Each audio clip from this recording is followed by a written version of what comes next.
Okay, good evening, everyone. I'd like to welcome you to this, our regularly scheduled city council meeting. It's Tuesday, September 17th, 2024. It is 7:30 p.m., and I would like to call this meeting to order.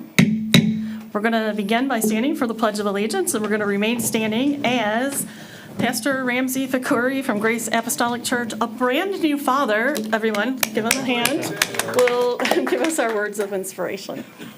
I pledge allegiance to the flag of the United States of America and to the republic for which it stands, one nation, under God, indivisible, with liberty and justice for all. Pastor Fakuri. Well, good evening, everyone. It's an honor to be with you this evening. Definitely as a new resident, as a new father, and active member of the community, I can honestly say it's great to be a part of the greatest 2.2 square mile city on this side of the country, for sure. Turning your attention to Philippians chapter 4, 6, and 7. The Bible says, "Do not be anxious about anything, but in every situation, by prayer and petition, with thanksgiving, present your requests to God, and the peace of God, which transcends all understanding, will guard your hearts and your minds in Christ Jesus." If you would, bow your heads with me and let's pray. Lord Jesus, we thank you for this day. We thank you for your love and your mercy. And Lord, we thank you for our country and this city. God, we pray your blessing over the city of Clawson, over this city council, over this meeting. We pray your wisdom, we pray your strength, and we just pray your favor over us, Lord. And we just hope you would have your hand in all things and be with us this evening. In Jesus' name, amen. Thank you so much. Councilmember Anderson, could you please tell me how cute that baby is? Very cute. He's the grandfather, for those of you who don't know. Moving on to real work, we have a roll call, please, Michelle. Councilmember Anderson. Here. Councilmember Pinkowski. Here. Mayor Milan. Here. Mayor Pro Tem Moffitt. Present. Councilmember Shepherd. Here. Thank you. Would someone like to approve our agenda? Madam Mayor, I move that we approve the agenda for tonight's meeting as presented. Support. Thank you. Michelle? Councilmember Anderson. Yes. Councilmember Pinkowski. Yes. Mayor Milan. Yes. Mayor Pro Tem Moffitt. Yes. Councilmember Shepherd. Yes. Thank you. We've approved our agenda, and we'll move on to item number 6, which is public comment for items on the agenda. If you're here this evening and you'd like to speak to any item that we have on our agenda, we welcome you to the podium. We'll allow you 3 minutes, and we ask you to give your name and your address. And not seeing anyone come forward, we'll move from public comment to item number 7, which is proclamations and presentations. We have a proclamation this evening from the Daughters of the American Revolution regarding Constitution Week. Whereas September 17th, 2024 marks the 237th anniversary of the drafting of the Constitution of the United States of America by the Constitutional Convention, and whereas the United States Constitution establishes the rule of law and the power as well as the limits of government while enabling us to choose those who will govern, and whereas it also implies the responsibility of its citizens to understand it and to support it, and whereas it is the oldest written instrument of democratic rule in the world still in use, inspiring many to come here and contribute to the nation that created it, and whereas it is fitting and proper to accord official recognition to this seminal document and its memorable anniversary, and to the patriotic celebrations which will commemorate the occasion. And whereas Public Law 915 guarantees the issuing of a proclamation each year by the President of the United States of America, designating September 17th through 23rd as Constitution Week. Now therefore, I, Paula Milan, by virtue of the authority vested in me as mayor of the city of Clawson, do hereby proclaim the week of September 17th through September 23rd as Constitution, and ask our citizens to reaffirm the ideals of the framers of the Constitution that were written in 1787 by vigilantly protecting the freedom guaranteed to us through this guardian of our liberties, remembering that lost rights may never be regained. We have a member of the Daughters here tonight, Nancy Stevens. Would you like to give us any words?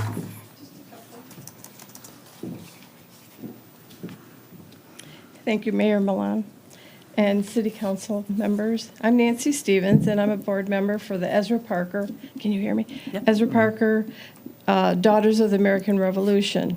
And the DAR has promoted Constitution Week since President Dwight Eisenhower signed it into law in 1956. And we'd like to thank the City of Clawson for your support. Thank you very much. And I hear we would love to take a photo with you.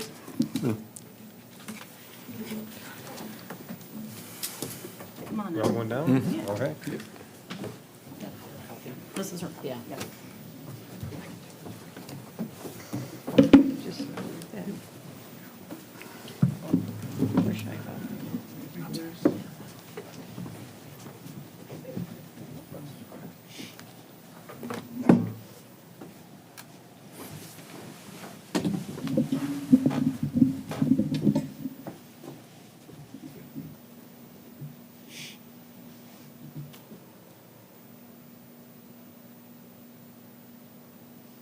One more phone.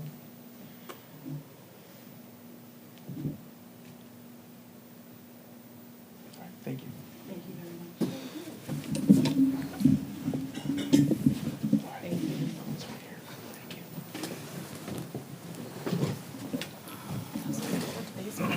I know. They're not here. I am, but You can do it without it. no, I can't. Thank you. We did have an item on our agenda was for the Clawson Youth Baseball Softball League, a presentation, but that's been rescheduled. So moving on to item number 8, we have consideration of approving the following consent agenda. Minutes of the regular city council meeting held on Tuesday, September 3rd, 2024, as presented, and a list of bills in the amount of $756,302.21. So moved. Support. Thank you. Roll call, please. Councilmember Binkowski, Yes. Mayor Milan, Yes. Mayor Pro Tem Moffett, Yes. Councilmember Shepherd. Yes. Councilmember Anderson. Yes. Thank you. We have approved our consent agenda, and we move to item 9A. Did we do public comment? Madam Mayor? Pardon Oh, me? I'm sorry. Okay, item 9A, under new business is, first item is consideration of approving a resolution adopting the renewal of the Oakland County Hazard Mitigation Plan. Move the resolution adopting the renewal of the Oakland County Hazard Mitigation Plan be approved. Support. Thank you. Mr. Raker? Thank you, Madam Mayor. The City of Clawson, in collaboration with Oakland County, is committed to protecting the health, safety, and welfare of its residents by addressing various natural, technological, and human-caused hazards. Recognizing the risk posed by flooding, tornadoes, winter storms, and other hazards, the city supports proactive measures to mitigate these risks and reduce long-term impacts on life and property. In 2023, the Oakland County Homeland Security Division, the Local Emergency Planning Committee, and representatives from each community who adopted the Oakland Community Emergency Operations Plan worked together to draft an updated Oakland County Hazard Mitigation Plan. FEMA requires local governments to develop and adopt a hazard mitigation plan every 5 years as a condition of receiving pre-disaster and post-disaster funding.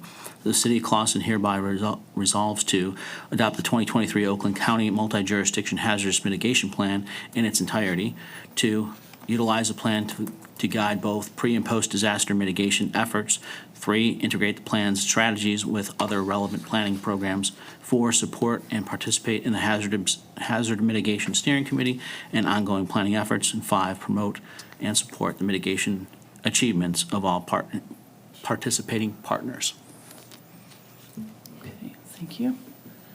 Does anyone have any questions? And roll call, please, Michelle. Mayor Milan, Yes. Mayor Pro Tem Moffett, Yes. Councilmember Shepherd, Yes. Councilmember Anderson, Yes. Councilmember Binkowski. Yes. Thank you. We have just approved the renewal of the Oakland County Hazard Mitigation Plan. And we will move to item 9B, which is consideration of awarding the bid for the Red Ruth Avenue pavement reconstruction project. Madam Mayor, I move that the bid for the Red Ruth Avenue pavement reconstruction project be awarded to Deliso Contracting Incorporated for a total of $771,246.30 be approved as presented. Support. Thank you.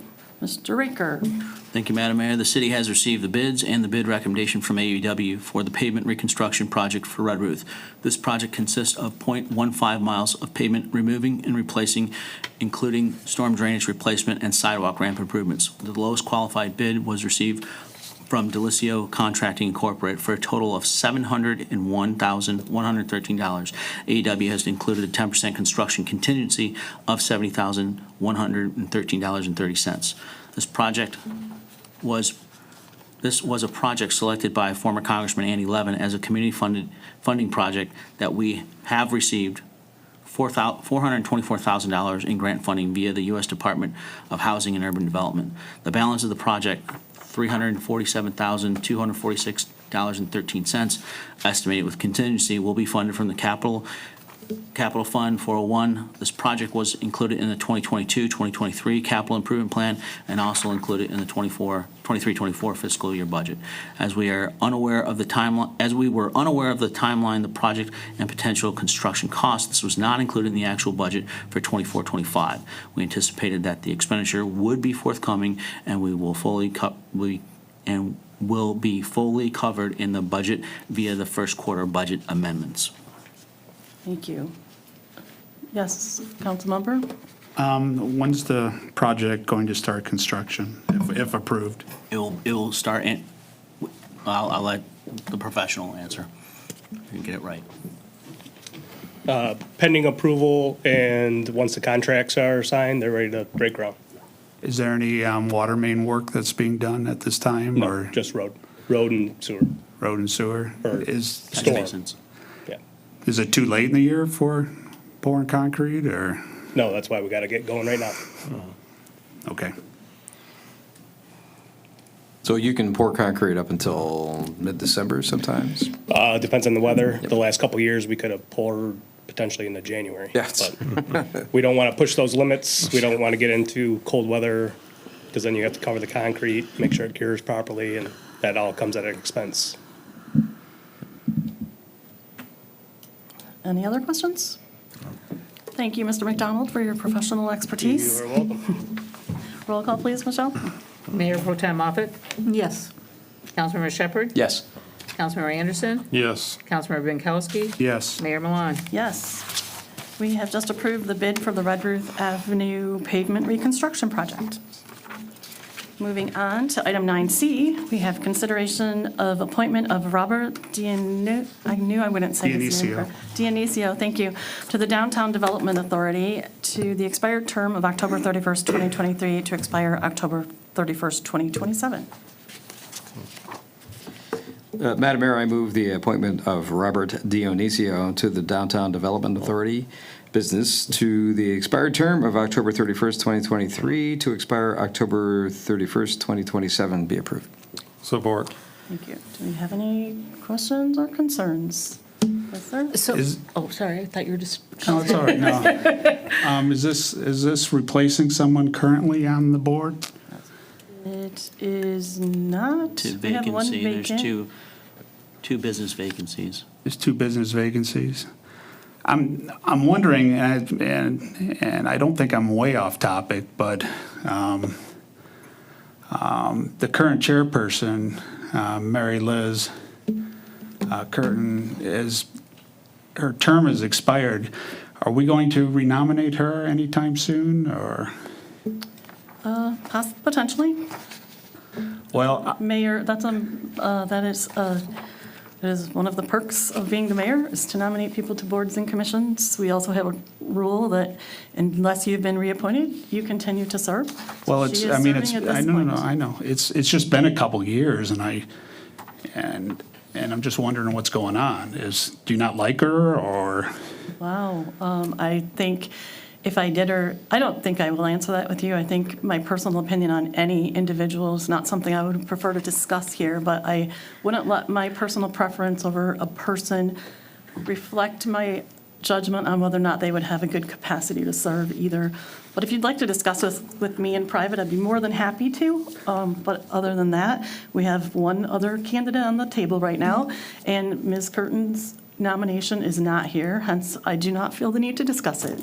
Well, I will vote no on all DDA board nominations until we resolve people who have been on the board who have been expired for 2 years. I think it's improper and inappropriate to allow people to stay on the DDA if they're expired without a renewal. I don't know what's going on. It doesn't make sense to me. I'd like you to take care of it. So I'm going to vote no on Mr. Dionisio, even though I know him personally and think he is an excellent candidate. Wonderful. Thank you for your thoughts on that. So before the meeting, Ms. Cuckoo sent out the list of the board commission list. And so am I correct in looking at, because you said he's Robert, whatever. Dionisio is being appointed to the term that expired 10/31/2023. So that was Christine Ryan's, is that right? Is that it's being filled? Replacing That would be Christine correct. Ryan from the list you sent? That's always placed on the agenda. Okay, and so that person didn't want to serve anymore? No, those two, I think the business is closed and they moved out of town. Oh, as far as I know. okay, and I know that one guy, okay, so, or is it, so is that what this person's replacing? That's correct. Okay, all right. And then I'll ask the next question at the next one. You can just ask it now. Well, so, and I know that Mr. Bolin resigned, right? So the next person's replacing that person, is that correct? No, that's not correct. Mr.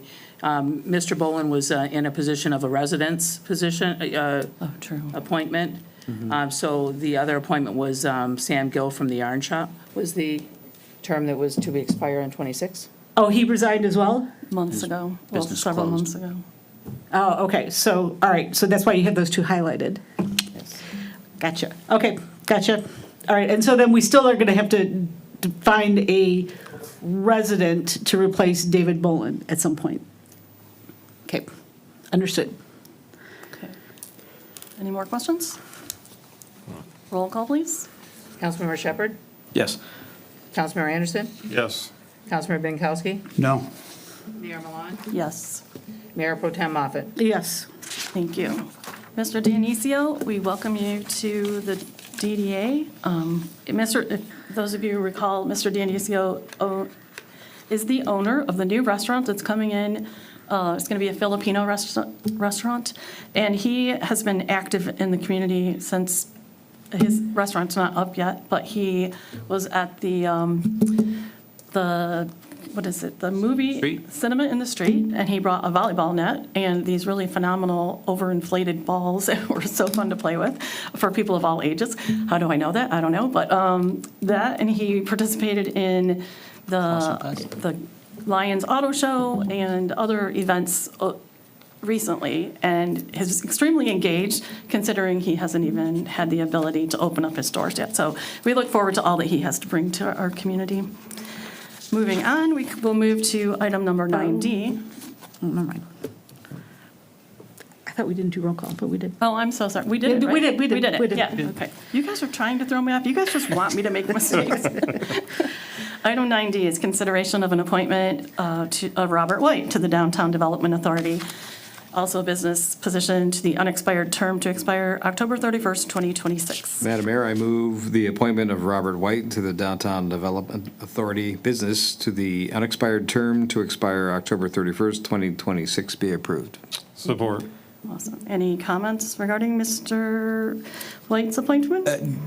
I just want to add, it's not for him specifically, but my concern is the attendance records and the lack of quorum that seems to be occurring on DDA.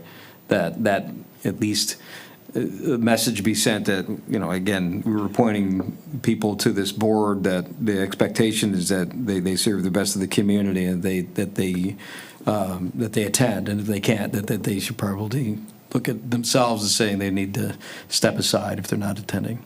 I think summertime is hard for all boards and commissions, and generally, if you look at the minutes from the DDA, there isn't that issue, but there has been over the last couple of months. Just but- recently, yeah. Yeah, I was just going, recently. and the only reason I bring it up, I was going back over a number of years back to 2017 to see what the regular meeting schedule was. And you're right, there are people that, and for me especially, it's a tough time for summer, right? Yeah. But just the fact that we don't want to have it be a recurring problem, right? And that it's just or habitual. Right. So. Okay. Roll call, please, Michelle. Councilmember Anderson? Yes. Councilmember Binkowski? No. Mayor Milan? Yes. Mayor Pro Tem Moffett? Yes. Councilmember Shepherd? Yes. Thank you. We have just approved that Mr. Bob White from Clausen Auto Sales will join our DDA. Bob also is a great contributor to our community. He has a really great place. If you've not needed a used car, you're probably not going in there. But if you're ever just walking through the community, walk in his store. His shop is beautiful, and he supports many things that we do as well. And he's going to be a great addition to the DDA as well. So moving on to item 9E, we have consideration of a public hearing and a second reading and adoption of ordinance number 784 to amend Clausen Code of Ordinances, Chapter 34, Article 10, Section 34-3.11 to revise balcony standards. So move. Support. Thank you. Nick? Good evening, Madam Mayor and Council. The first reading was approved during the September 3rd City Council meeting, so I'll just give another brief rationale of what this ordinance amendment is. Balconies in the city center district have been permitted as follows. Balconies may be added to facades above the first floor with the following conditions. Balconies shall not extend more than 6 feet from the building face. Materials shall be compatible with the building and be integrally designed. Balconies shall not extend into a public right-of-way without approval of the building director and meeting Chapter 66 of the City Code. Item C is the topic for discussion. It allows balconies to extend into the public right-of-way if they meet Chapter 66 and the Building Code. Chapter 66 does not include any specific requirements for balconies or other projecting structures. An amendment to item C shall say the following: balconies shall not extend into a public right-of-way. Okay, does anyone have any questions? I'll just reiterate that we already have awnings around this city that extend into the public right-of-way. I don't see a whole lot of difference between balconies and awnings, and the ordinance, as is stated today, already prohibits the balcony, but with an override available if the city building official deems it to be prudent. So I would vote against this. Actually, the current ordinance states that a approval of the building director could override those changes. Anyone else have any comments? Roll call, please. Councilmember Binkowski? No. Mayor Milan? Yes. Mayor Pro Tem Moffett? Yes. Councilmember Shepherd? Yes. Councilmember Anderson? Yes. Thank you. We have just approved and adopted ordinance number 784 to amend our code of ordinances regarding balcony standards. Moving on to item 9F, we have consideration of a public hearing, second reading and adoption of ordinance number 785 to amend Clausen Code of Ordinances, Chapter 34, Article 10, and add new section 6.5, required signage for public hearings. So moved. Support. Nick? Mayor and Council, this is another second reading that had the first reading approved during the September 3rd council meeting. The Planning Commission requested language requiring the posting of signage on a site subject to a public hearing. Language is presented below. The posting requirement would apply to the following applications as written: special land uses, rezoning requests, all applications to the Zoning Board of Appeals, planned unit developments, and single-family dwelling units requesting a variance. 6.5 required signage for public hearings states Whenever an application for development requires a public hearing, the city shall post and the applicant shall maintain a notice sign provided by the city of Clawson in a conspicuous place on the subject property. The sign shall be posted a minimum of 15 days prior to the date of the hearing and shall be removed the day after final action occurs. Where a property has frontage on multiple streets, one sign per street shall be posted. The sign shall not be placed in the corner clearance area established by section 5.11 and may be mounted on posts or rigid wires or where there is not available land to mount the sign on posts mounted on a street facing building wall. The sign shall not be counted toward the amount of signage otherwise permitted on the site by the Clawson sign ordinance. And again, a draft version of the sign was provided in the packet just for your understanding of what that sign would look like if this is approved.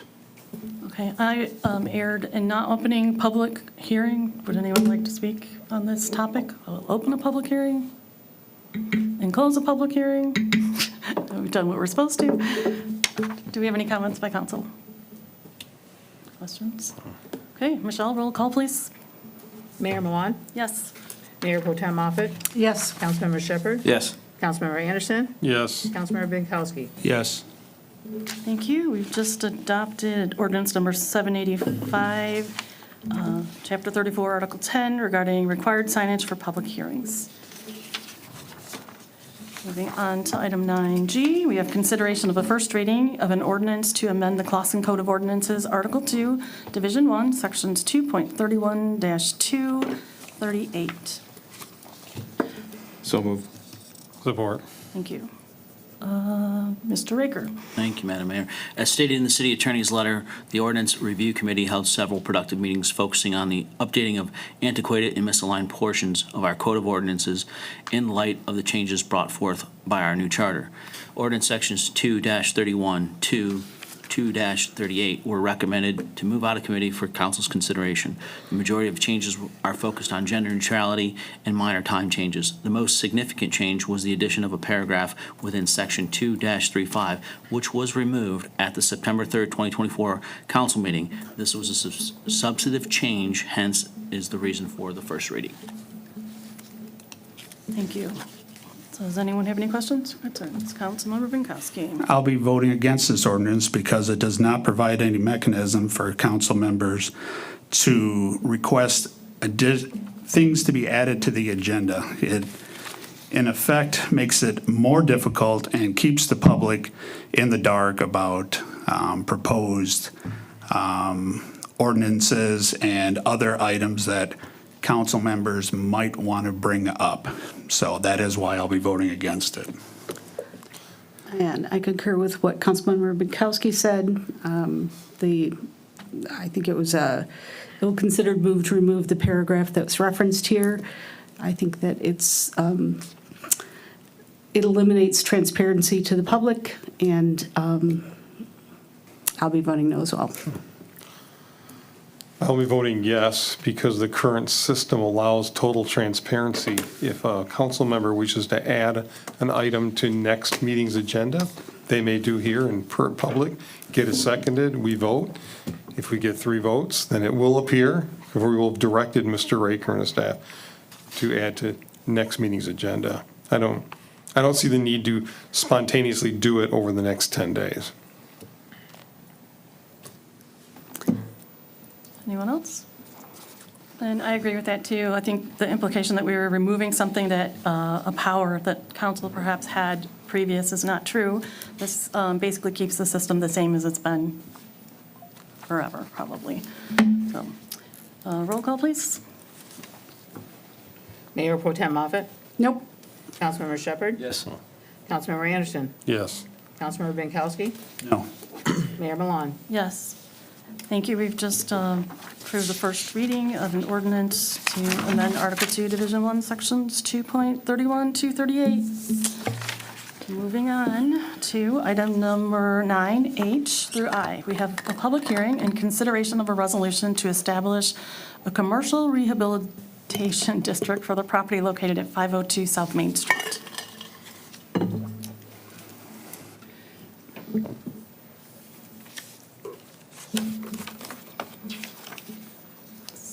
Someone We're wanna- soliciting public statements, right? We need to have a motion. Oh. For the public hearing? Yeah, well, oh, all right, I'll open the public hearing, sorry. Thank you. Yeah. I will hereby open a public hearing, don't look at me.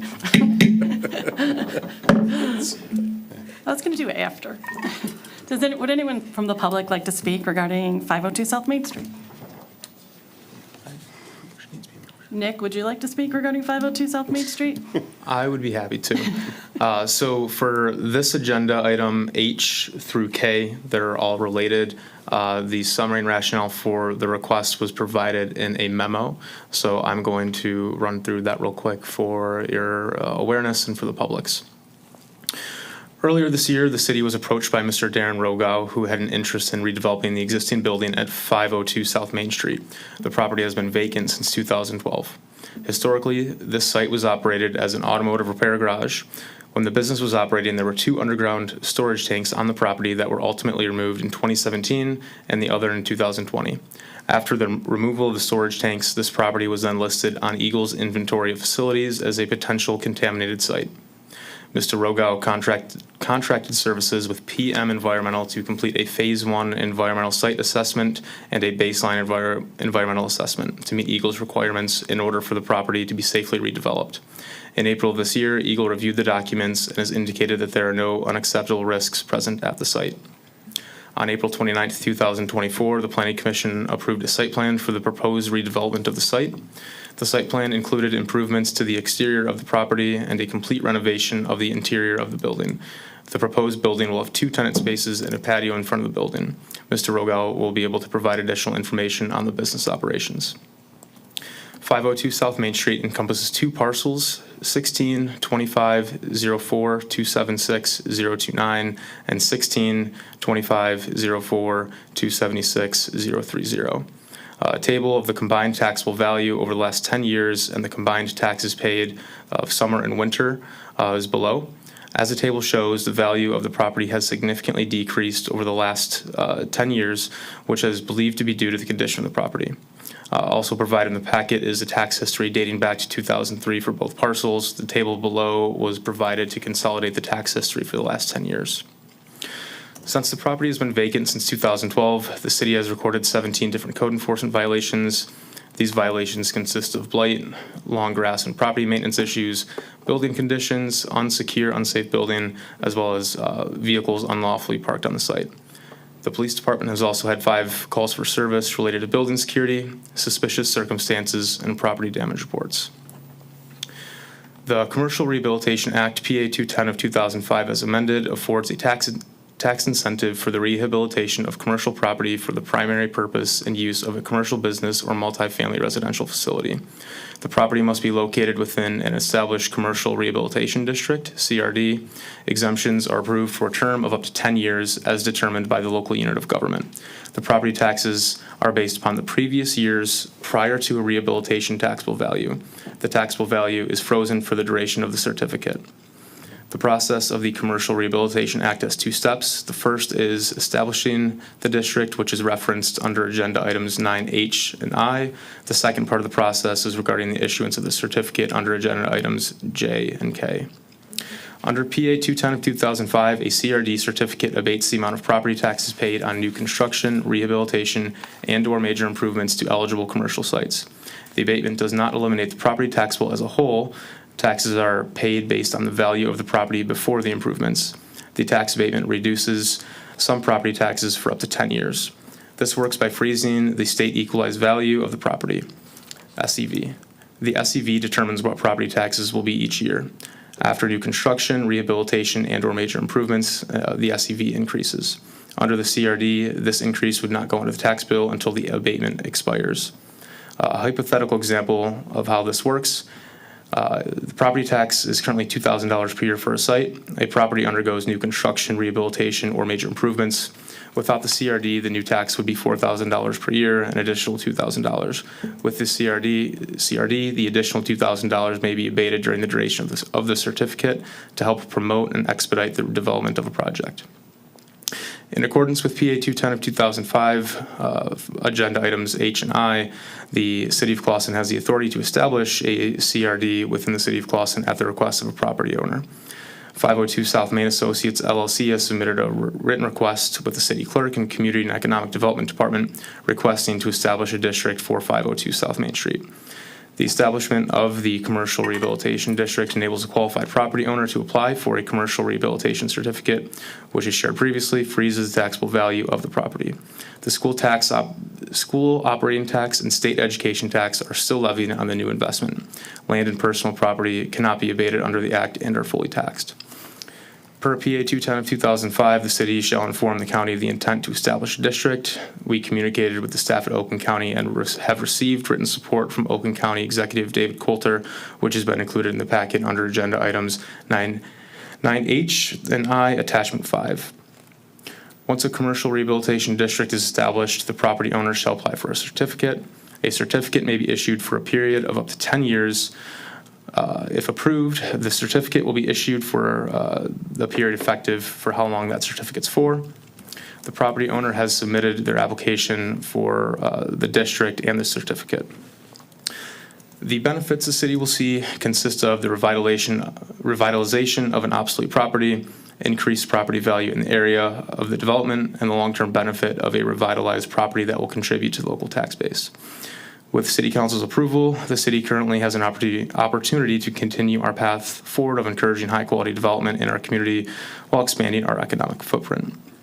According to the FY 24-25 City Council and administration goals and objectives, this meets the following goals. Goal 1, deepen sense of place and community identity. Objective 1, attract, encourage, and retain a mixture of robust businesses and development into the city in collaboration with the Clawson Chamber of Commerce, DDA, and other business-centric entities. Objective 2, improve the overall appearance of commercial corridors and industrial districts. Objective 4, combat blight issues in residential neighborhoods. Staff is present for questions and in attendance representing the applicant are Darren Rogow and Sarah Jo Shipley from PM Environmental. The applicant does have a brief presentation they would like to share regarding the property and application. Okay, so I did open a public hearing. Does anyone want to speak for the public hearing? No. Then should we allow the presentation at this point? Either way, I don't think it matters. Okay, then I'm going to close the public hearing because nobody's coming. And then why don't we welcome. Do a motion? You have to do the motion. Oh, yeah, for do your mine. motion. See, I wanted you to do it before, but no one was for it then. Okay. Go ahead, yeah. You want it? I guess, Madam Mayor, I propose that we discuss the solicitation or consideration to establish a commercial rehabilitation district for the property located at 502 South Main Street.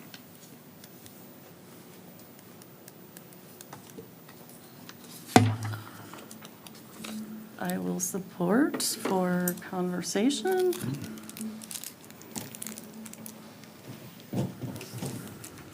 Good evening, Council, Mayor. How are you doing?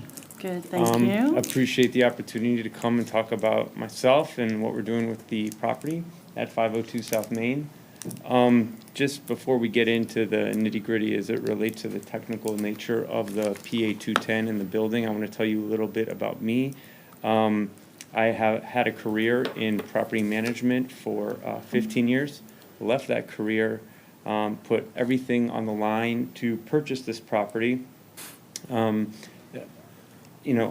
Optically, when I purchased it, there wasn't a lot of upside here. And at the end of the day, I think that we're putting more money into this property than what it's worth. But it's going to house my own business, which is property management, and a cafe and a salon next door. So it's a building that I will be at, and hopefully my kids will be at when I'm not here anymore. And it's going to be a permanent fixture in my life.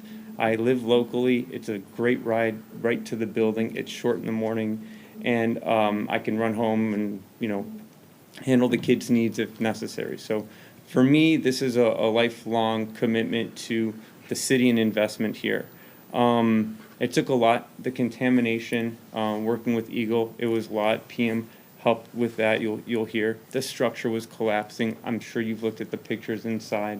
There was no floor in the ground, filling the floor. It took every aspect of my experience to identify what was necessary to bring this building into a habitable and what you'll see in a few months, where people want to be here. This PA 210 is designed specifically for this type of rehabilitation. 10 years is what you can apply for. I'm here to work with the city and to do what the city wants me to do and to achieve whatever we work together to achieve, whether it's 10 years, whether it's less. I'm totally open to it. I just want you to know that I've really put everything I have and my family has, our savings, our 401k, into this building to bring it where it is so I can get going on starting to make a living out of this building. Moreover, and I don't mean to take more time than necessary, but all of the local trades I've used. S4 has done all of our marketing. They're right here on Main Street. R&R Mechanical, North Clawson has done our mechanical work. Emergency Drain and Plumbing has done all of our plumbing work here. So I'm really Fairway Tiles done all our flooring. Joe over there has been great to work with. So I'm really trying to not only invest in the city, but really support everything that I do day in and day out here locally. With that, I'd love to kind of go through this presentation and show, I don't know if you've seen the before and after, before pictures.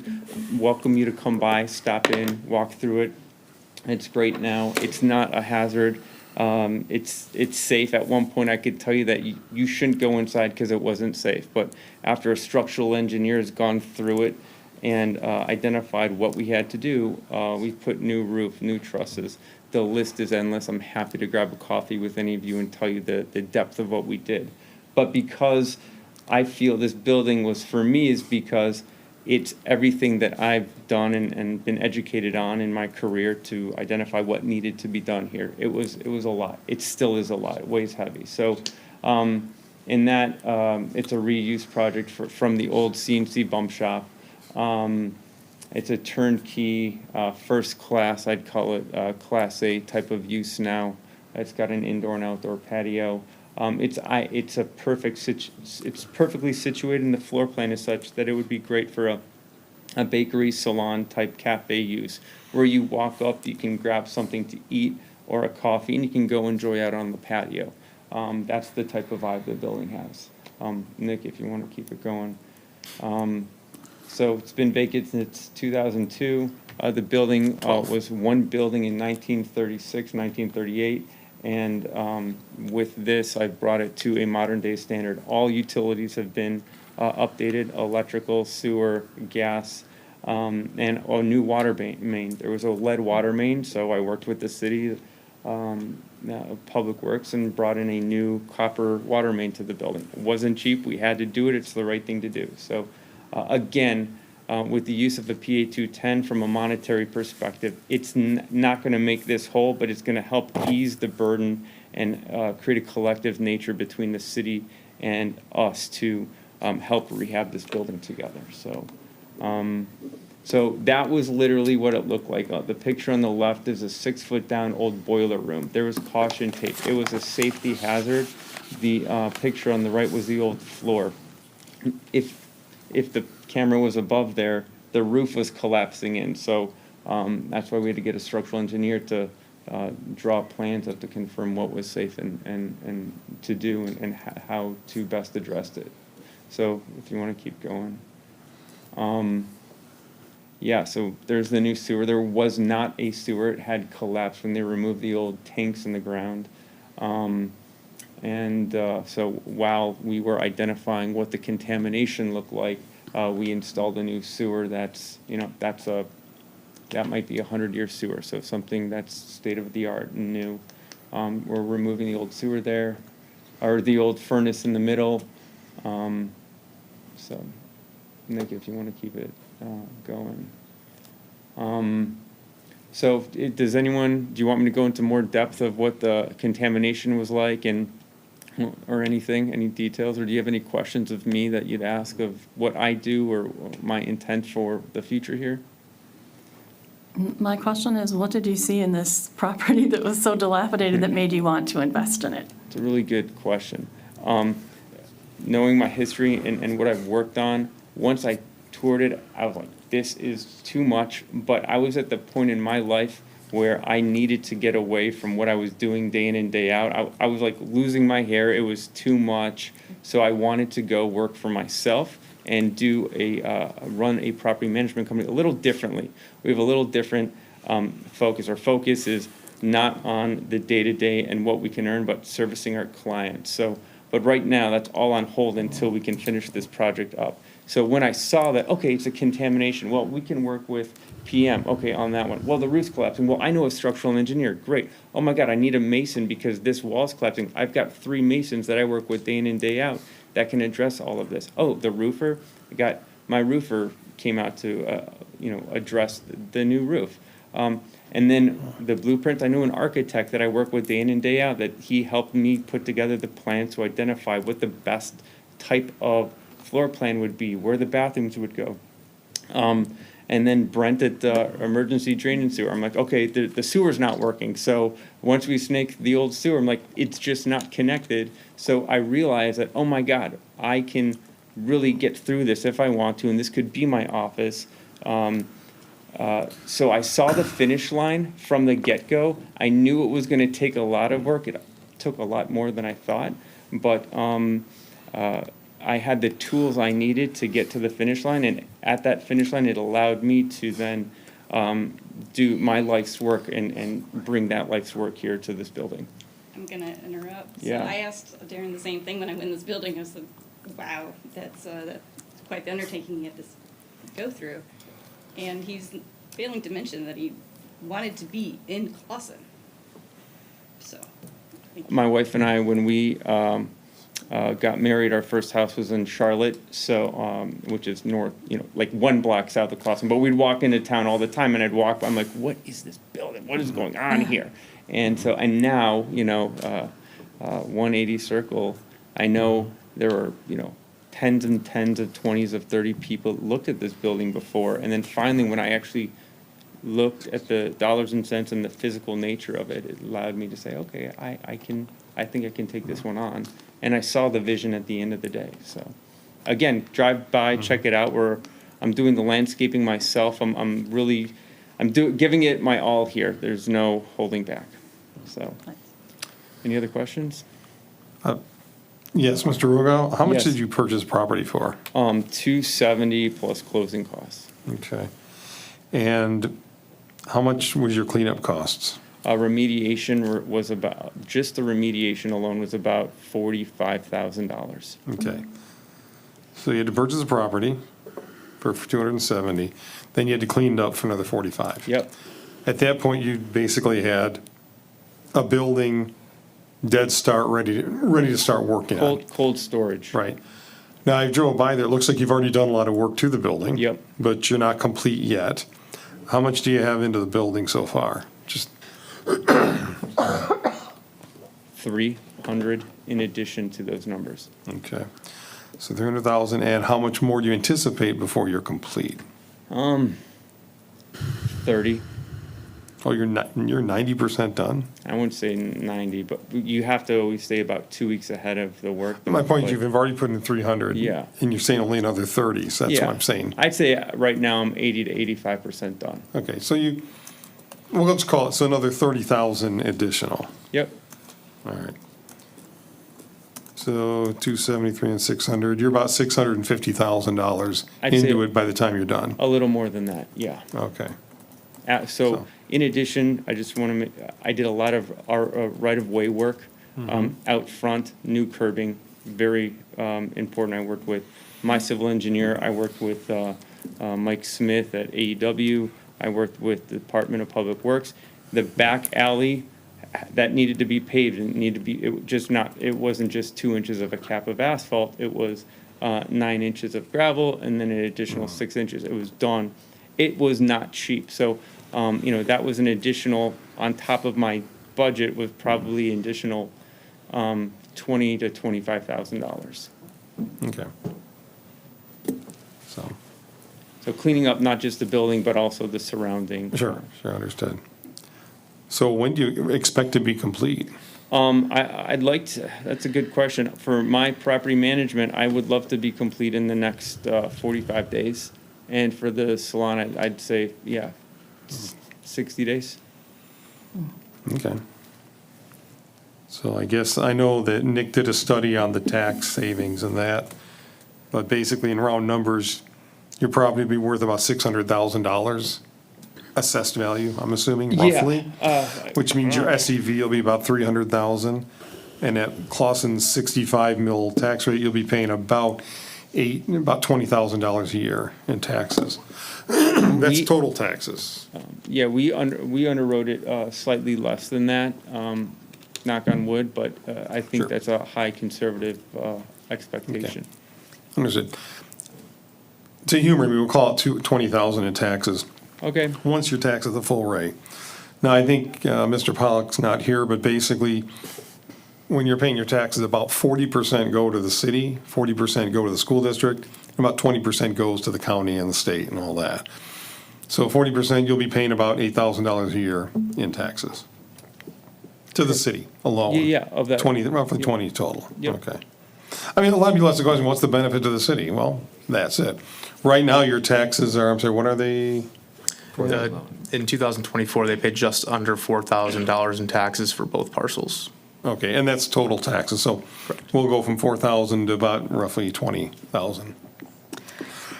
Excuse me. So I do have a question for Nick or Mr. Raker. Property's been empty since 2012, vacant, okay? And you've got some taxable values here going back to 2024. 2024, the property was worth $94,000. It had been vacant 2 years. And then I noticed its taxable value went up steadily until 2021, where it peaked at $124,000. And then it took a quick plunge from 2021 to 2024, from 124 to about 61. What caused that sudden 3-year plunge between 2021 and 2024? I know the answer to that. Whoever can answer the question. owner, the guy I purchased it from, would argue for tax savings on an annual basis. Sure, because his property's. Harry Greenspan, I believe his name was, yeah. Okay. Yep. So I'm saying, when did you acquire the property? February Of, this year. oh, okay. So basically, he was arguing his case that my property's depreciating, and yet my taxable value is going up. So he was finding, if you have anything to add over, I know I'm asking you a historical tax battle. Yeah, so also on top of that, in 2020, when that second storage tank was removed, that's when Eagle flagged the property due to the environmental concerns. At that point, knowing the condition of the property and what may be there and what was there, I believe is what caused the property value to significantly decline over the last few years. But also potentially the way that those tanks were removed? Correct. They were done, we'll call it improperly here, without getting the approvals from Eagle and without the city noticing. And back when that occurred, the city was flagged on a Friday or over the weekend and found out that that tank was removed without any prior conversation on how to remove that properly. So did that compromise the integrity of the building? I can't confidently say if the tank removal did that. I think by looking at the photos of the building, the age of the building itself, and because it was vacant for so long without activity, that it just, as it was sitting dormant, deteriorated. The wall on the north side of the building along the sidewalk there was starting to lean as well, and so it was certainly posing a risk to anyone. As I stated in the memo that was provided, there have been a number of complaints where the building was opened and someone either accessed it improperly, and seeing the condition of the building that there was no floor, it was certainly a risk to the community. The assessor's file also has listed on it how much of the building is good, and it's a low percentage from what I remember. Okay. So it sounds like in 2021, there was a significant reassessment of the property. And somebody said, that's not a taxable value of 124, that's about a taxable value of 61. Okay. And I mean, the fact that it appreciated over those from 2014, 21 is not shocking, because even as the property deteriorated, that's kind of a lot of the rebound of real estate prices, you know, coming back from the plunge of 2009. So there's been a lot of rebounding over that time period. So again, I'm just trying to get the facts out on the table and understood. So currently you have a taxable value of 61,000, and potentially by the time you're done, you'll have a taxable value of about 300,000. I think the number is, that 20,000 annual number, how you get there For through the taxes, millage. yeah. Yeah, I think that was a little high. We were around 14, 15, so that savings was roughly 8 to 10 a year is what we were Okay. No, looking at. it's roughly $6,000 a year. It's roughly $60,000 for the life of a 10-year Yeah. agreement. That's what our numbers were.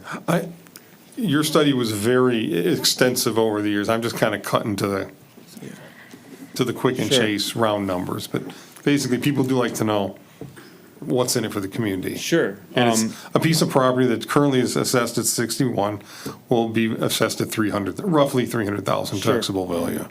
I don't know about Okay. the original assessment. Again, I can't speak for the assessor, but basically what you put into it. The model that I ran came up around 200,000 as a final. Can you go taxable closer value. to the mic so that people at home Yeah. will be able to hear you, please? Sorry about No, that. you're good, thank you. The model that we ran, based on the comps in the area, predicted that the final taxable value would be roughly around 200,000. Okay. All right. I guess maybe they're not, yeah. Maybe again. in 2 years, it'll be even Well, higher. yeah, who knows over time, sure.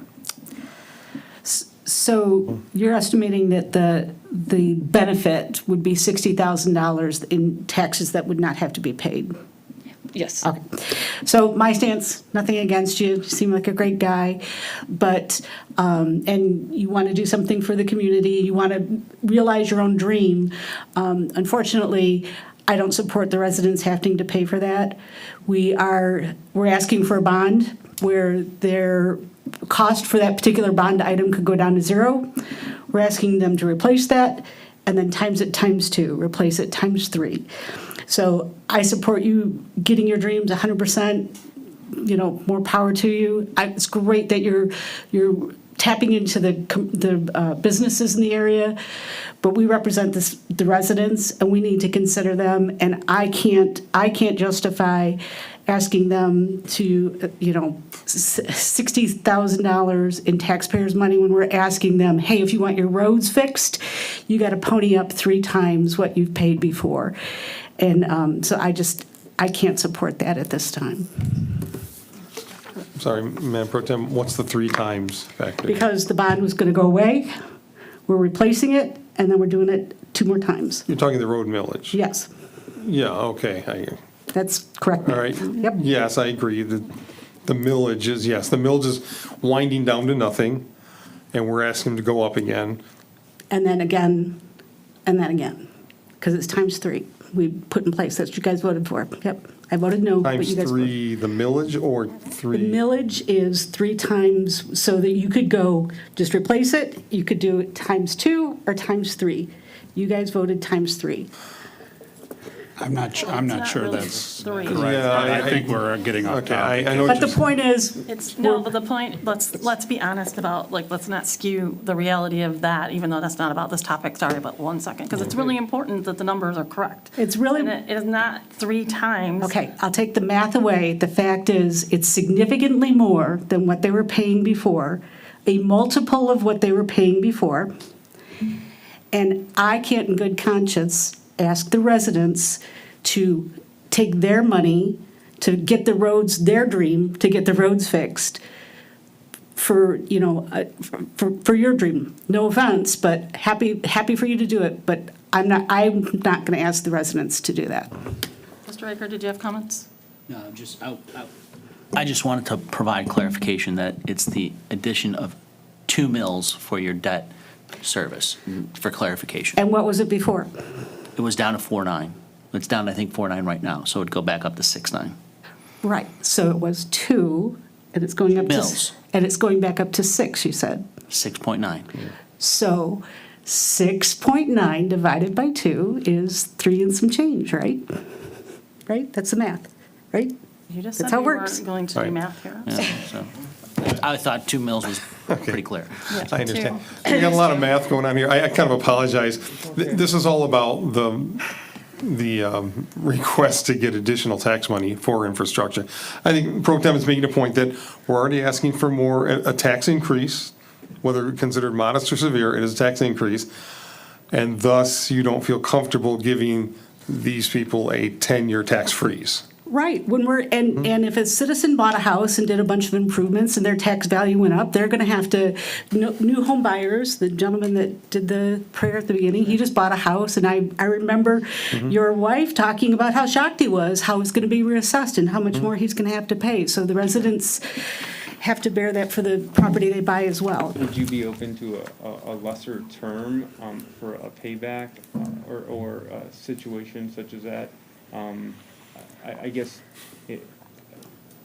some reasonable middle ground to help with our burden in investing in that particular building? If you had bought the building and went in and went, there's no floor, and look, it's a mess. But you bought a building, you just said you knew the condition of the building that you were buying and what it would take to rehabilitate it. Sure.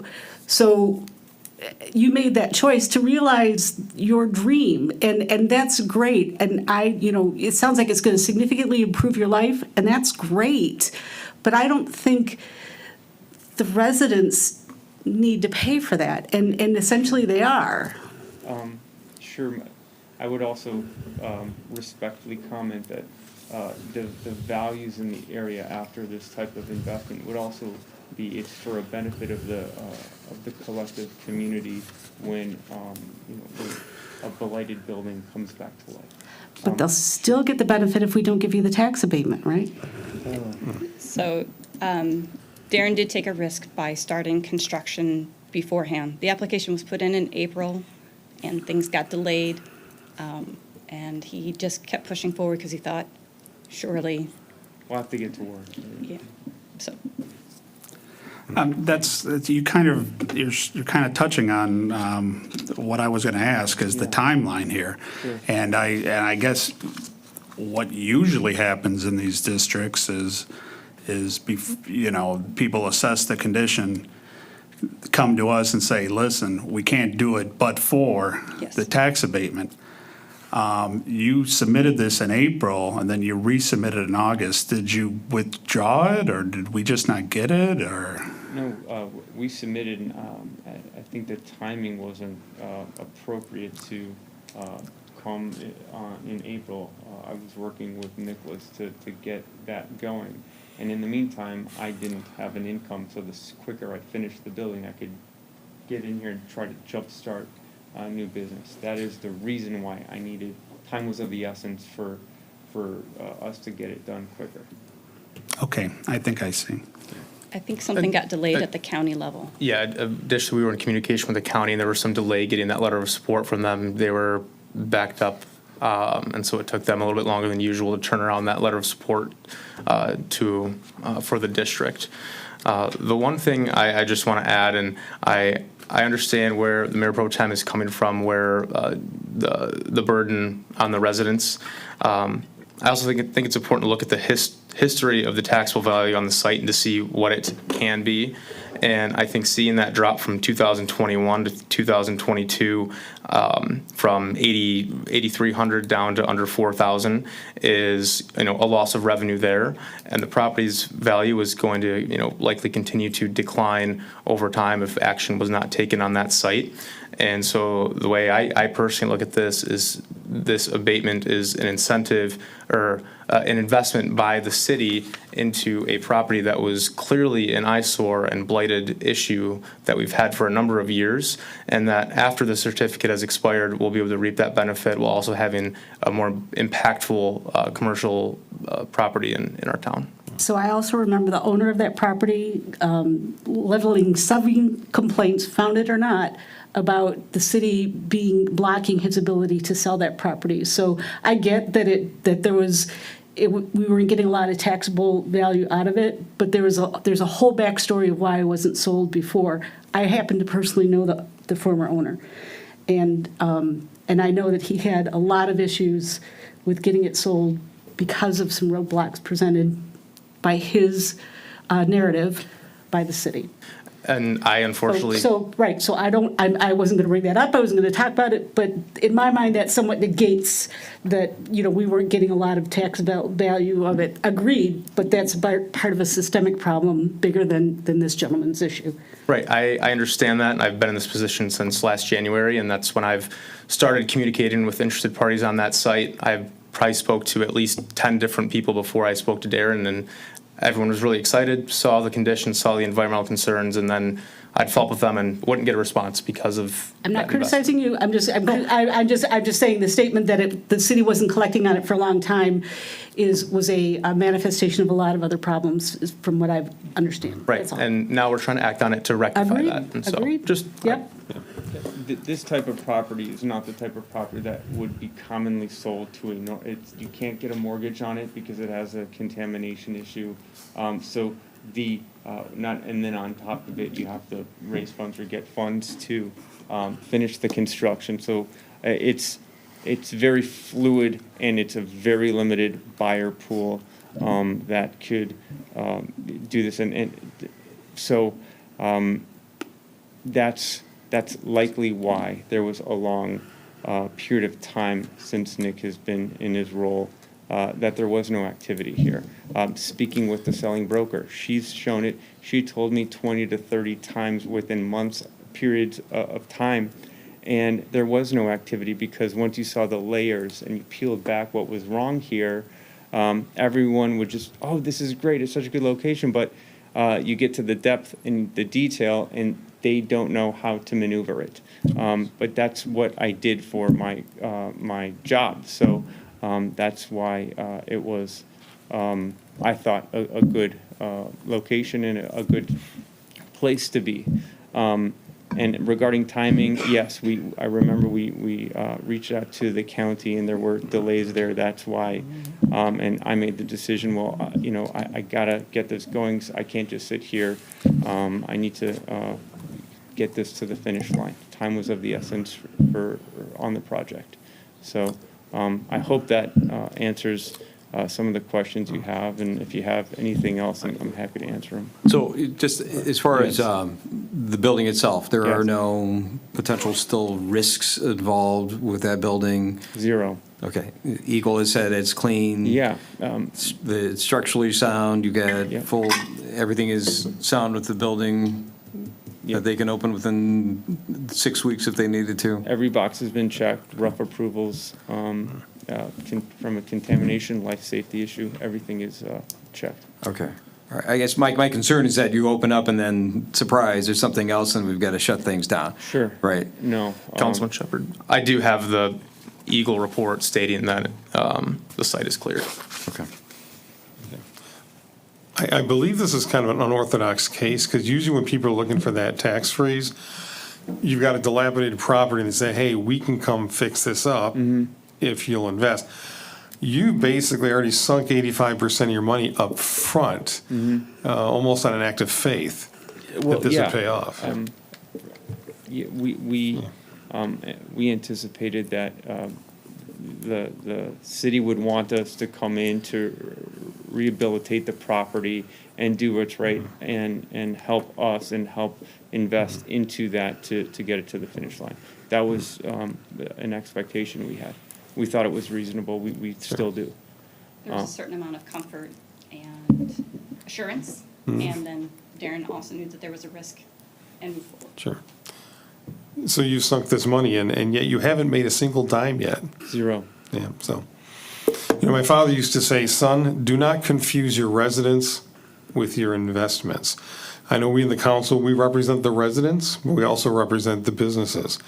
A residence, as my dad would say, is a place you have to live. If you get rid of your residence, you got to get another one. Go to house, go to a tent, go rent. A residence, something you must have. A business is your income. An investor invests, he's looking to get, and it involves a risk above and beyond what a resident would have to take. So that's why I have always been in support of certain levels of tax freezes for businesses who will come in, fix things and get rolling. Again, I view it as an investment on the part of the city in private businesses. So I guess my attitude is I'm in support of this. I could argue that, well, the man's 85% done. He doesn't need our money. Well, there's more to it than just getting a building done. You got to get it filled. You got to get tenants. You got to get a cash flow going. That cash flow, it'd be better to be paying the current rate than suddenly be hit with the tax bill right away. Agree. So that's my position. 10 years, if it's too much, I'm willing to listen to other proposals from this council. But at this point, I'm in support of this. Thank you. So, Madam Mayor, just for a point of procedure, you would vote on the district first, and then at the certificate, the discussion and establishment of the years. And the district is for that property only. Correct. Correct, just those two parcels that were stated. So if you wanted to establish the district and then go to the next step, open the public hearing for the certificate, we'd probably pick up the conversation in the same place, just move one or two items down the agenda. Does anyone else have any comments? I'll have additional comments in the next section.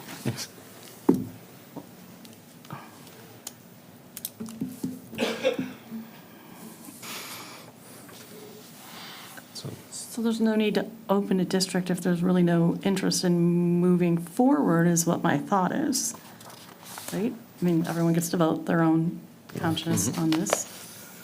Well, if you want further discussion, I'll be glad to give it. Yeah, I mean, I So, kind of would yeah, like just to to. give you a sense of where I am on it. So, What did you say? where I am on this. Oh, So, I don't like 10 years. I'll just bottom line it, right? We got burned by the other place, and I don't want to see that again. All right, about that. I am fully in support of not instigating, but helping revitalize businesses. And I view this as our Detroit Boat Club. I don't know if you know what that is. So if you go onto Belle Isle, the first building you see off of the Eisenhower Bridge is the Boat Club. I know it. That thing is deteriorating minute by minute, Yes. and it's an eyesore. The DNR wanted to raise it, but there was enough support from residents, not just in Detroit, but in Southeast Michigan and maybe as a state as a whole. So like, don't do that. That's our history. So not to say that that's exactly our history, but that's an example of a time capsule of what our city used to be. To let it fall down and become a vacant eyesore, which nobody wants to do because, well, there's no point now because the soil is so contaminated, no one would want to do anything. That's my concern with that. So that, but at the same time, again, I can't do 10 years. I cannot support that. I'm fully in support of trying to see where we come up with something, because I think trying to salvage our history, salvage a potentially successful business at the same time, and spurring whatever growth and opportunity there is, because I think that would have greater value and greater impact on the neighborhood and their value overall. That's all I want to try and see. So. How long before you anticipate being fully occupied and fully up and running? Realistically, like, Before the holidays? January holidays would be great. Do you have a letter of intent? We have an interested party that it's going to be the answer is we have a tenant that's ready, willing, and able to occupy the space. That would be a cafe up front with a salon in the back. They would they're signing a 10-year lease. They have signed a 10-year lease, and that would take up the majority of the building, 2/3 of the building, 2,700 feet. And then my business would take up the other 1,300 feet. Right now it's only me. I need to get to work so I can create business, hire people, put them in there, and get things going. To answer the question, by the holidays, I would love to be in a position where it is rocking and rolling. The salon and cafe have, let's say, 15 employees. My space at that point in time, I'll probably, at the holidays, let's say, 2 or 3, but in a growth mode where we can bring jobs and prosper here to that building. And you have that much parking on that site? It's like So, 17? on site, we've got 9, and then along the street, we've got 32. That's public parking, not dedicated to the building. You're talking in front? And then the church And then was- across the street? by- Correct. So that area of South Main Street has on-street parking from the boundary of Royal Oak to downtown, which in the current makeup is severely underused just due to the current business makeup there. And so part of the rehabilitation of the site is to maybe spur some more development in that area due to some of the aging buildings surrounding that site. Although if you ask the businesses that are there right now and check with them during their lunch or dinner rush, they're not going to tell you they're underutilized, right? They might be underutilized most of the day, but probably not all of the day. I'm there every day, and I could tell you it is not utilized at all, the parking, every Well- single day. I know if I'm going to that particular business and I'm going during the day, I'm parking out front because the parking lot is I go No. to Barb's daily. Troy and I don't know if you know Troy, it's like my best friend now, okay? Troy's So, everybody's best friend. we, yeah, seriously. So, but truth be told, the there's going to be more, bodies there to fill those empty parking spaces. And that meets the requirements? Yes, parking? it did get approved and discussed at the planning Yep, we commission. Okay, any other comments? Yes, sir? Just on behalf of the administration, I think Councilman Shepherd, you referenced you weren't happy with the last one that was approved, and that was for 10. And the administration, I advocated from right here at this chair that there would be some type of happy medium. I'd ask council to not make a dramatic pendulum swing and say no to everything, but find something that is a happy medium so that we do send a message that, hey, we are representing the residents and their concerns for the tax burden, but also at the same time that the city of Clawson is open for business. Yeah, I'm just concerned that, our residents never get a break. Like, the taxes go up. I don't get to pause mine for 10 years, 7 years, 5 years, 3 years. I don't ever get to pause mine, and we have to be development friendly, right? This is the problem. How do we meet both needs, especially at a time when we're going to people and asking them for more? And I attended a conference last week with municipal officials, and I discussed this with many people because this was, topical to me, and I wanted to know how other people felt with that pull of one constituency over another, because he's correct when he said we serve all, but we do serve the residents, and the residents are paying, and whether they want to or not, they're paying. I think I'd like to move this. Let's do, Madam Mayor, I think there's 2 parts to this. There's one to establish a rehabilitation district and one for a certificate. right, The determination of how many years it will be, that's under the certificate Correct. section, right? So if we pass the rehabilitation district, we're approving the concept, but we haven't got details yet. Correct. And then, So Madam Mayor, if I may, Sarah Jo, what was your estimate of what that difference would be in taxes paid per year?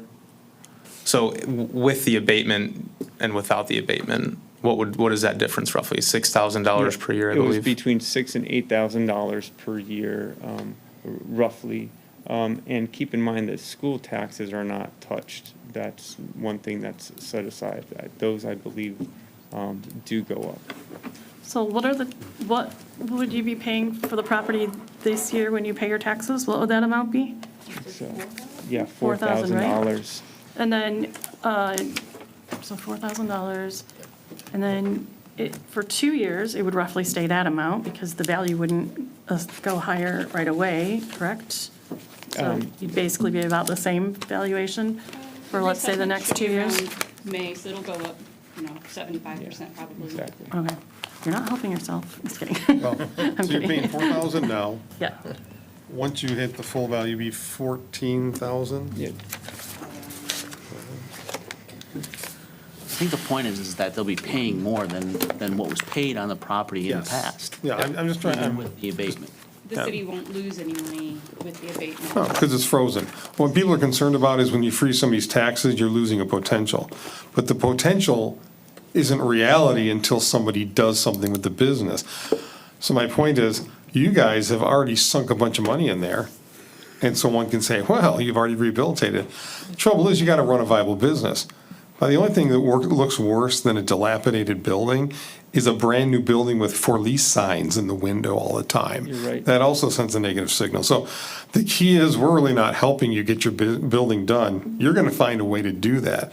The question is, will you be able to run a profitable business for the subsequent years? So in essence, by giving you a tax freeze, we're not helping you build this thing. We're helping you survive to get started. And currently, you're paying $4,000 a year, right? Once you're built, it'll be 14,000. Ish. I mean, is that, once you're fully assessed and You're in the taxed? ballpark. It Yeah. depends on the final assessment, Okay. but that's what the assumption was. Right, so if we're losing 6 to 8,000 a year, assume we do a 10-year, the city's gonna subsidize you 60 to 80,000. But once you're done, we're ahead, difference between 14 and 4, which is 10. Our investment will pay off in about 5 years. So, well, 5, 6. Again, it's an investment on the part of the city. So, go. So one of my concerns is this. We did approve one of these a couple of years ago, year ago, whatever it was, and I was not for it at all. I didn't like any of it, to be honest with you, but I was outvoted for me, and it passed by this body, right, which is great. I do like you guys. I think you've done an exceptional job. I could see where there's a value to it. But my concern is, as a community, we only have so many properties. We only have so many resources. And I have a concern with us selling our community short. You came in and purchased a property knowing the condition of it, and this is not a criticism at all. You had a vision, you saw it, and you are seeing it to fruition. And I applaud you for that. I think that's great that you took on all of those problems, because I bet you not one of them went out as planned, right? Every time you get into something, you found something else, and it was greater, deeper, and more expensive. I'm assuming that's what happened.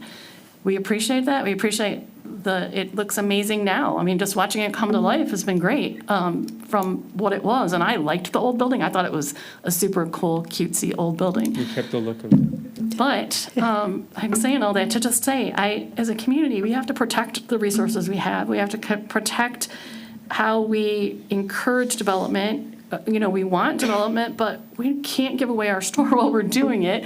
And we have to also protect the potential resources we can gain. And that's what my real problem with this is. It's not like the ability to help you or to assist you in making your lives easier, but it is the impression that we're selling to future developers who could also do what you've done. Come in, expend all of your money, get to a 90% rate, and then say, hey, by the way, we could use this. And it seems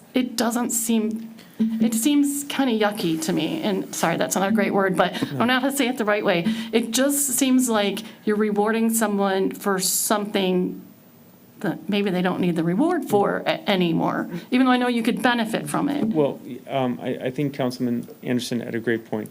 I understand the optics of how that looks. And Councilman Shepherd had a great point as well, where, well, it doesn't have to be the 10 years. I think that from a reasonable and objective perspective, you're going to help businesses get going, launch off the ground, and fill an empty building first and foremost. You're going to create the optics to other developers to want to come and develop within Clawson, because you're showing that you do support businesses being here, and beyond that, it's for the benefit of all the residents here. If you look at it, the payback period is 5 years, or maybe around that point of time after the abatement stops, that you're completely paid back from the abatement. So the payback period from dollars and cents standpoint could look accretive for the residents, create value. That's my point. Well, it's not really it's not. If I may, just, somebody help me with my math here. Yeah. Yeah. So we've got, right now, $4,000 in taxes Yep. that we're collecting on this property, right? So, 5 years, that'll be $20,000 we collect on this property if it doesn't continue to degrade. Is that a fair statement? It's not She going to said degrade. 60. He's already improved it. 60. No, I'm just saying, if it was just hypothetically, Yeah. just nothing done to the property, right? So, I mean, this is my concern that, I mean, yes, optically, it's Yeah. bad, right? I think you understand that, but also do. you were doing your best to try and get the wheels in motion in order to have it happen sooner than this. Unfortunately, it didn't, because this is the letters that dated August 1st, right, from the county. So, I mean, I'm not sure what's going on over there in order to get this thing moving forward faster, but that is what it is, right? So in the end, so let's say 5 years. 5 years, it's $6,000 for taxes that we're getting, right? Is that what I heard as far as the savings? 60,000 over 10 years is what Yeah, you said. so, okay, so, yeah, so in 5 years, it'd be $30,000, right? Okay, so the difference in between what we would get if there was nothing there and what we're getting in 5 years is there's $10,000 difference. But it's not nothing there. It's there I now understand that. in What a I'm saying, if condition nothing was done to that property, right? I'm just, again, that's what I said, that it's unfortunate that these set of circumstances happen. But I also think that, look, you've got other people that we need to try and get other developers going on property that they're doing nothing with. But do we need to pay for every developer to come to our community to do work? That's my ultimate concern. I'm certainly not 10 years. Because I think we shouldn't have to. No, and anything comes here with 10 years, That's is my not bottom going to line happen. concern. Like, what are we selling ourselves out for? We pay up front. Councilmember, sorry, Mayor Protem Moffett.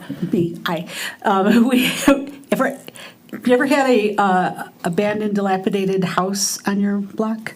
Or one that's in bad condition? Mine. Well, I mean, remember, I had the crappiest house in the city, we already discussed that.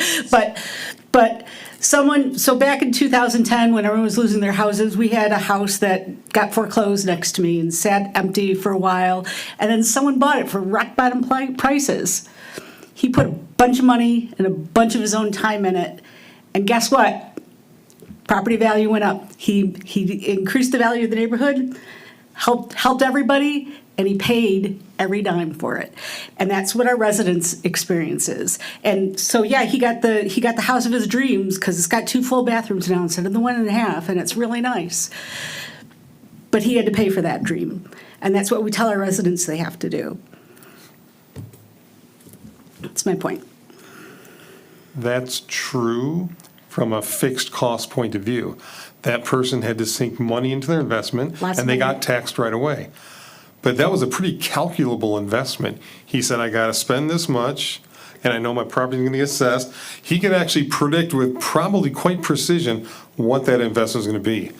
These people are in a different situation. They're running a business. They need an income stream once they're up and running. So that's a cost that's against an income stream that's at some risk. They're choosing to make it an income stream. You could have bought it, built a house there. He's choosing to make it an income stream. He's choosing to make it a business. And the guy that rehabilitated the house and paid more taxes the next year, 2 years, moved away and got his money. So it was a business. He was flipping the house. Okay. There you go. But still, the point is, when residents make improvements or when residents buy subpar housing and put money in it to fulfill their dreams, we don't give them tax abatements. We say, thank you for your money. They improve the property. It's all the same benefit to the community, and there's no opportunities for a tax reduction for them. Again, but the guy who bought and flipped, it was calculated, he did it, he got his money, and he's gone. These people are in for the long haul. We assume, as running taxpayers. we don't know. We can't, that's a probability, but not a definite. We don't know. You might, If we fail, then we won't be here. right, if You're you not fail, gonna fail. or I was thinking something more I'm positive. here I to was work. thinking. That's fine. I'm Fair here, enough. listen, I'm here to work hard, and all the help we can get is appreciated. And we want to thrive here in Clawson. Again, I was going to tell a positive story. You got cast in a movie, and it took off, and then you went off and did a whole series of action hero movies and became famous. That's why you're leaving. I get that philosophy. Mr. Riker, you had your hand up? Yes, ma'am. I just wanted to point out that this 210 tool as a catalyst for business development and reinvestment in properties, that's available to all communities in Michigan. And so as we are a welcoming community and we want to have, residents that like Clausen, we also want to have businesses that like Clausen and want to be here and attract businesses. And so that tool is being utilized by all the other municipalities to revitalize and attract other businesses. So we compete with our neighbors in this economic environment to basically rehabilitate and repurpose these dilapidated structures. And I think I'd like to think that this council could potentially find a happy medium. I myself agreed that the 10 I didn't have a vote, but I vocalized my lack of support for that. But I don't think we want to have a total pendulum swing in the opposite direction of an absolutely no. And I would like to add, currently, our residents pay about 46 mills. Our businesses pay 64 mills. And in Clausen, we're 64 mills. If they went over to Royal Oak, it'd be between 55 and 61. If it was Troy, between 47 and 52. So they are paying a premium of property tax just by coming to Clausen, just as our residents do. Just as all the other businesses do. Right? Every other business that's not getting a tax abatement gets the same thing. Right? And it's a choice. Except for the one that got And the 10 years. Clausen's amazing, so worth the extra, just in case you're Yeah. considering it. Let's go, and we had a motion on the table to, Commercial rehabilitation. Let them go through their yeah, procedure. let's, Michelle? I guess- Be a vote on the district. Yeah. Councilmember Shepherd, Yes. Councilmember Anderson, Yes. Councilmember Binkowski, Yes. Mayor Milan, Yes. Mayor Pro Tem Moffett. No. Okay, so we have just approved establishing a rehabilitation district for 502 South Main. Our next item would be to have a public hearing and consideration of a resolution for a commercial rehabilitation exemption certificate for the property located at 502 South Main. So, public hearing, let's open a public hearing. If anyone would like to speak on this topic, which is commercial rehabilitation exemption certificate for 502 South Main, please. They're saying no, thank you, so we will close the public hearing and make a motion. Madam Mayor, I move the resolution for commercial rehabilitation certificate for the property located at 502 South Main Street be approved as. Yeah, hold on a second. Yeah, Did we say what was that? As presented would be 10 years as was stated on the application. Yeah, So you so may want let's, to- okay. Well, we need to discuss this, so can we, go ahead. The I would like to presentation make is a done. motion All right. that we offer a 2-year abatement for your property to give you time to, Excuse me, Madam Mayor, Get there's in no and motion go on the running. table. Oh, you do. well, I'm making one. Did you just hear me say I would like to make? I withdraw my initiation of an emotion. There you go. He kind of didn't finish, so I was like, it's not I see, real. because what's presented is 10 Sorry. years. No, you're fine, you're So that's fine. why we're not going to vote on that. Before we start discussing, we need a We motion. need a motion before we start discussion. Okay, Just made a motion. Someone can put a number in there and you could substitute it if you like. let's do that. So, Madam Mayor, I move the resolution for commercial rehabilitation certificate for the property located at 502 South Main Street be approved for 5 years. Support. I would not go more than 2, and I know I just feel like that gives you enough time to be in and established, and it doesn't take that much away from our residents. I just think that's the only thing I would do. Because I have a hard time doing that, I'm going to be honest. Yes, sir? I move to amend the motion to strike the paragraph saying for a period of 10 years and to substitute for a period of 4 years beginning December 1st, 2024, and, I'm sorry, December 31st, 2024, and ending December 31st, 2027, pursuant to the provisions of the Act. Support. So on the table, we have a 4-year proposition. Okay. I was okay with 10, so you know where I stand. Well, 4, 5, 10, 2, 0. Average. 4, that's why I picked it. It's 3.5, yeah, so it's. Okay, so there's his motions first, right, because it's the last one, so the 4 motions on the table. Let's have a vote. Councilmember Binkowski, Yes. Mayor Milan, No. Mayor Pro Tem Moffett, No, Councilmember Shepherd, Yes. Councilmember Anderson. Yes. Okay. That's the main motion, Madam Mayor. Which was? So this, you just amended the period of time to 4 years. Now the main motion would read as to 4 years for the certificate. To approve the entire. The entire thing, yes, As amended. as amended. As amended. Okay. Roll call, please. Councilmember Anderson, Yes. Councilmember Binkowski, Yes. Mayor Milan, No. Mayor Pro Tem Moffett, no, Councilmember Shepherd. Yes. Okay, that passes. You were just approved a 4-year abatement for your property, and we do appreciate your coming here, and we do appreciate the beauty you put on that corner and your commitment to the community. Thank you. We look forward to having you as a neighbor for a long time. Come say hi anytime. Thank you all council members. I appreciate your support. Wonderful. Hard dates on that are through end of December 27, I believe. Is that what that was? We'll work, we understand the approval is a 4-year term, and we'll make sure all that's identified properly. Thank you, City Manager Nick. Thanks. Okay, we're on item 10, unfinished business. Do we have any unfinished business? The answer is no, so we'll move on to item number 11, which is public comments for items not on the agenda.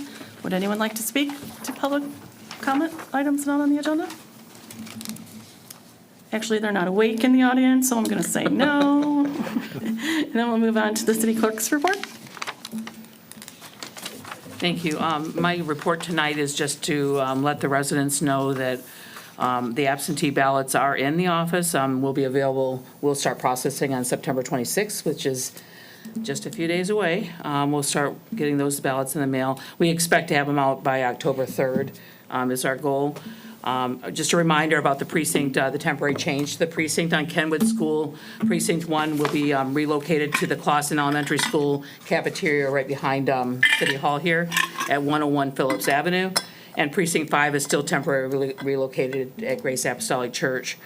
Early voting begins at the Troy Community Center on October 26th through November 3rd, 8:30 to 4:30, with exception of October 31st, which will be the late night from 12 to 8. The last thing I have is for consideration is to the council to have discussion regarding the council meeting following Election Day. And the reason I would be asking to possibly cancel that meeting based on the fact of how extremely busy we are going to be the week or 2 weeks prior to the election, and getting a packet together. It's that week. It's not necessarily even the day after, although it will be a very long days leading up to the election. So I'm just putting it out there for consideration. It's not on the agenda tonight, but I wanted to make mention and remind everyone that the election day is November 5th, and right now the council meeting is scheduled for the 6th on Wednesday. So it's just out there for your consideration and, possibly discussion. So what is your, for lack of a better term, constraining? Is it the amount of votes, or is it the number of items on the ballot, or what? As far as what makes it so busy? Yeah. Well, it is a presidential election, and as you recall from the past couple elections, we've ran probably anywhere from 28 to 32%. I do expect 80%, as was in 2020. We had an 80% turnout. So what happens is we end up with, and I know Mr. Stepnis can attest to this as well, because he was right beside me in 2020 when we were running the presidential election. We had a line of people at the counter wanting ballots at that last minute date and registrations. So we're, with 2 people in the office, it makes it very difficult even to get it. I'm going to tell you that it's very difficult to get the job done, let alone to take on the other activities that the clerk has to do and duties that the clerk has to do. Those things kind of have to get pushed to the back burner because election is going to be 100% of the time. So that's my concern, and I know that Mr. Raker does put the packet, or, the agenda together, the packet together, but the clerk has a lot of work that they do, the clerk's office does with it as well. So it's really just, I'm putting it out there as a consideration, and it would make things a lot less, because, obviously, my concerns would be obviously getting that packet finalized the week before, and we're taking ballots to the county, and we're doing things, it's just a lot going on. So I'm asking that you might consider that. Sure. If there's no activity happening, I know obviously we have to look and make sure there's nothing, going to be hindered by not having a meeting. So that's just my report. Thank you. Next, we have a city attorney's report. Nothing this evening, Madam Mayor. At the next meeting, I'll be updating you on the ballot proposal that was started for marijuana, the initiative process. We'll have some information, but as of tonight, unless you have any questions, I don't have anything. Thank you. Any comments? Next up, our city manager's report. Mr. Raker? Thank you, Madam Mayor. I encourage all residents to visit the City of Clawson website. You will notice a yellow banner at the top of the welcome page which states, "Know before you vote. The Infrastructure Improvement Bond 2024 is on the ballot, is on the November 5th, 2024 ballot. Clicking on the banner will take you to information necessary for residents to make an informed decision." I plan to conduct a little website visit and walkthrough at the next council meeting. The Infrastructure Committee will be meeting Wednesday, September 25th at 7:30 here at City Hall. As a reminder, the 18th annual Claws and Paws is this Saturday, September 21st at the Clawson City Park from 10 a.m. to 2 p.m. and celebrate with the City of Clawson's Parks and Recreation and Senior Services Annual Fall Festival in the Clawson City Park on Saturday, September 28th from 3 to 7 p.m. Any questions, ma'am? Yes, Mr. We had made a resolution earlier, and I know you did have an update on it, but have you had any more talks with the skate park folks in relation to using some of that grant money? I think the last update was he responded to us, and he said he was out of town, and we need to get back in touch with him. I think that was last week. Or did you do that in my Yes, I absence? did. Okay. Give me one moment, Sure. Councilman.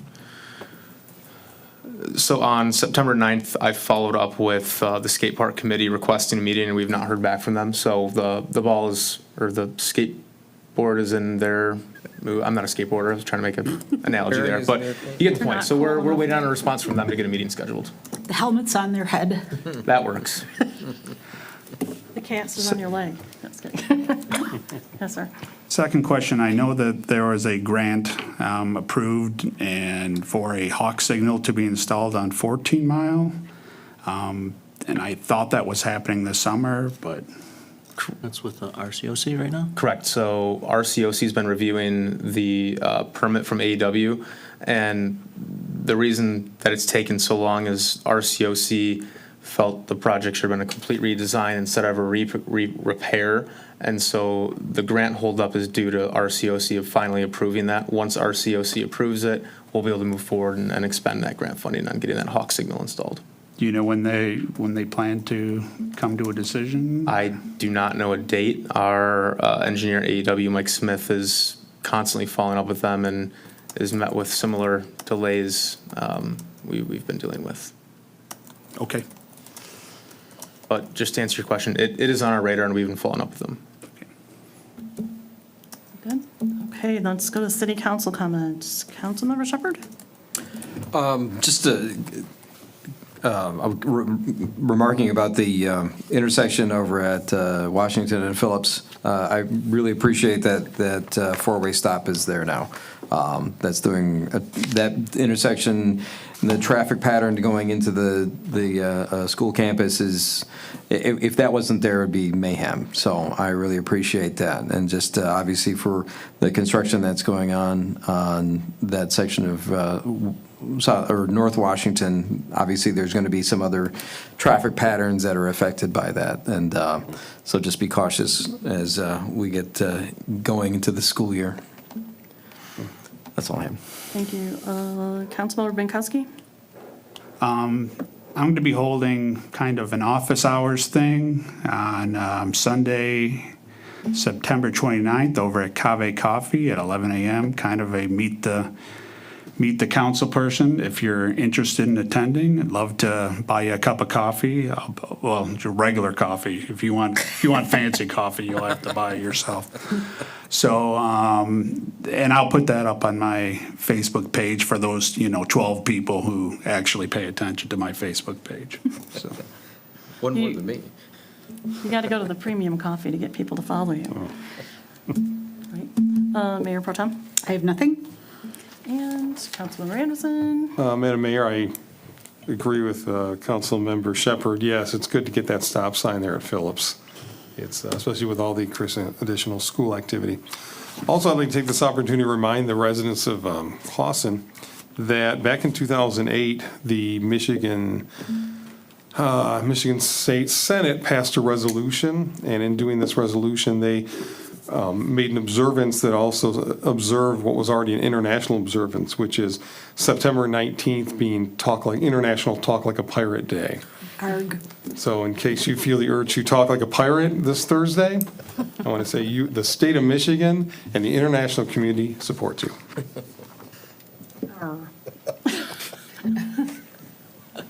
Okay, I would just like to say thank you to this body for allowing me to attend the Michigan Municipal League Conference this past week. It was a lot of work, but there were some really good topics, and at a later date, I haven't had time, but I'm going to put together a little synopsis of the courses that I saw, listened to, and perhaps some topics that we can work on together. I'll tell you probably the greatest part, of being there was talking with other people who serve, like we all serve, and the sacrifices that we all make. And, we enjoy what we do for various reasons, but sometimes it's a little bit overwhelming. Just to hear people who have encountered similar situations, but also are really just proud of serving their communities in our nation in a small way to make a difference and to promote values and create communities that people are proud of. That was probably the best takeaway that I had, I will say. But their information will be up on the Michigan Municipal League website. You can all get in there, and if you want to see some of the classes, you can do that as well. And it's valuable for us to be out and meet with our neighbors. I met people from varying communities that I didn't even know existed. A lot of small communities in Michigan that you would never think about. We think of Clawson as small. Oh my word, there are some I have 1,500 people in my city, and my cities, they're generally larger than us and have smaller populations, but the concerns and the problems were the same for everyone. There's not enough dollars to go around. The problems are big, and everyone says they live in the best community. And I was really polite and didn't say, you guys don't know what you're talking about, because you've clearly never been to Clawson.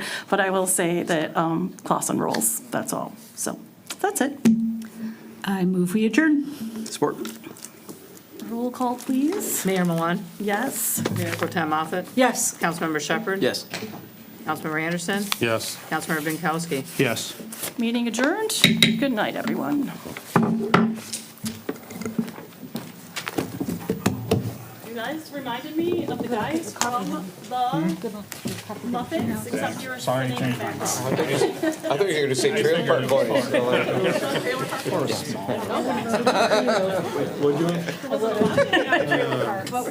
Okay. There's a video of when